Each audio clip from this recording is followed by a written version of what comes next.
कि हम प्लानिंग कर रहे हैं, कोई काम जो करा ना एक दिन में कोई प्लान नहीं बनता। दे दो उसने मामला, मान लो दुकान करिए, कोई फार्मासिस्ट है या कोई वो जो इसका दवाइयों का मेडिकल हो, तो बच्चा एक दिन में कोई सर्टिफिकेट डिप्लोमा डिग्री हासिल नहीं होती, उसको क्या लगता है टाइम लगता है। तो हमारा अब ये जो बैठने की प्रक्रिया है ना, ये एक प्लान होता है।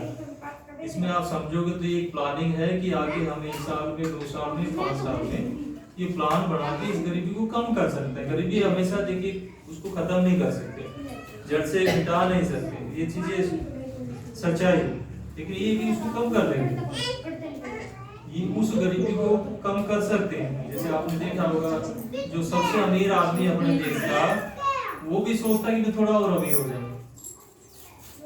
हम क्या कर सकते हैं, अपने आप को धीरे धीरे उस स्टेज पे ले आएंगे जहां बहुत सारी चीजें हमें आराम से, यानी हम गरीबी से बाहर आ कर सकते हैं। उस प्लान को बढ़ाने के लिए, तो धीरे धीरे गरीबी को दूर करने के लिए या कम करने के लिए इसलिए समूह बनाया है। सरकार ने सोचा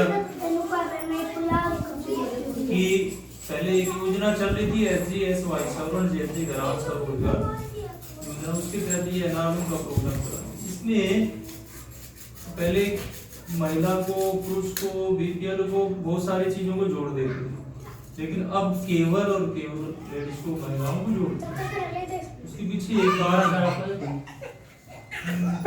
इसके पीछे क्या है, एक कारण है। पहले बीपीएल होता था, लेकिन अब बीपीएल की जगह क्या होता है, PIP है। कौन सा सर्वे होता है, PI, यानी एक गरीब की पहचान है, गरीब बताता है ये गरीब।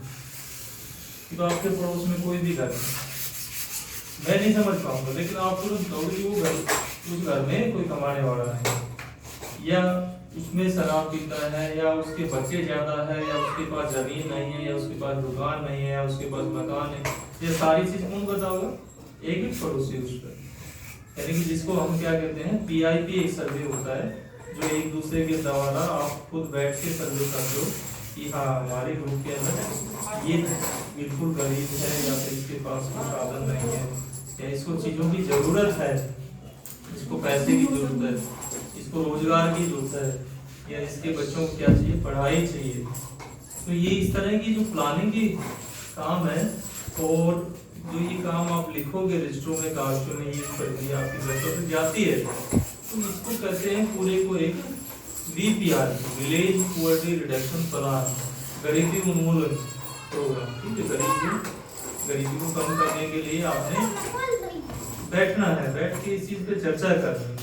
कोई हम आगे अपने में से किसके घर में खुद काम करेगी, या उसका बच्चा काम करेगा, या उसका पति काम करेगा, या खुद अपना कोई कुछ, जैसे दुकान करते हैं आप, आंगनवाड़ी में लगी हुई है, या मनरेगा में लगी हुई है, या जैसे ब्यूटी पार्लर का दुकान करते हो, या किराने की शॉप करते हो ना, ये काम कर रहे हो, ये आप इस चीज पे विचार करो कि आपने किसको कितना पैसा दे के काम करवाना है, कौन सा काम को, और कितने पैसे से काम शुरू हो सकता है। चाहे वो दोनों मिलके करते हो, उसका हस्बैंड वाइफ चाहे मिलके काम करो, ये देखो कि वो काम या रोजगार क्या क्या कर सकते हैं, घर में प्लानिंग बताओ कितने पैसे से उसका काम शुरू हुआ है। छोटी छोटी चीजें ये बैठ के चर्चा की है। अब जो पैसा आए, जब ये चर्चा अगर आपने कर रखी तो आप आराम से पैसा दे दोगे, दे सकते हो ना। अगर आपने पहले से पूछ रखे, बताओ किसके घर में कौन पढ़ी लिखी है, या किसके घर वाले ने दुकान करनी है, रोजगार करनी है, पोल्ट्री फार्म लगा। अब ये चीजें आपने बैठ के करनी होती है महीने में, जो बैठक होती है 7 बैठक। अब 7 बैठक में से देखो 4 बैठक, 7 दिन के बाद बैठक करो, कितने 4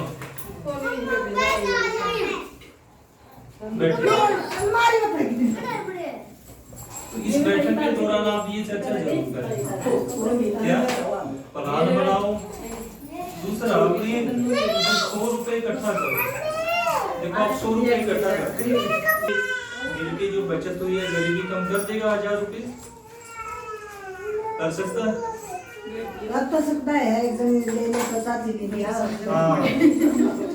पता वो गरीबी कम कैसे होगी, वो 1000 रुपए कम काम आएंगे अगर आपने ये सोच लिया कि किसको देना है, ठीक है, और इससे वो क्या करेगी, और वापस कब करें। ये 3-4 बातें हैं, अगर आपने बैठ के बात करी तो बिल्कुल उस 1000 रुपए से भी आप क्या है सही काम में लगा सकते हो। इस तरह से दूसरी बार आपके 2000 होंगे, 3000 होंगे। पैसे भले ही आप 1000 रुपए इकट्ठे करो, लेकिन उससे क्या एक प्लान बनता जाएगा कि किसने पैसा लिया है और कितना कितना पैसा लिया है, वो पैसा आप कहाँ इस्तेमाल करें, उसका उद्देश्य आप उद्देश्य भी है। उद्देश्य देखिए, पर्पस क्या होता है, पर्पस क्या होता है।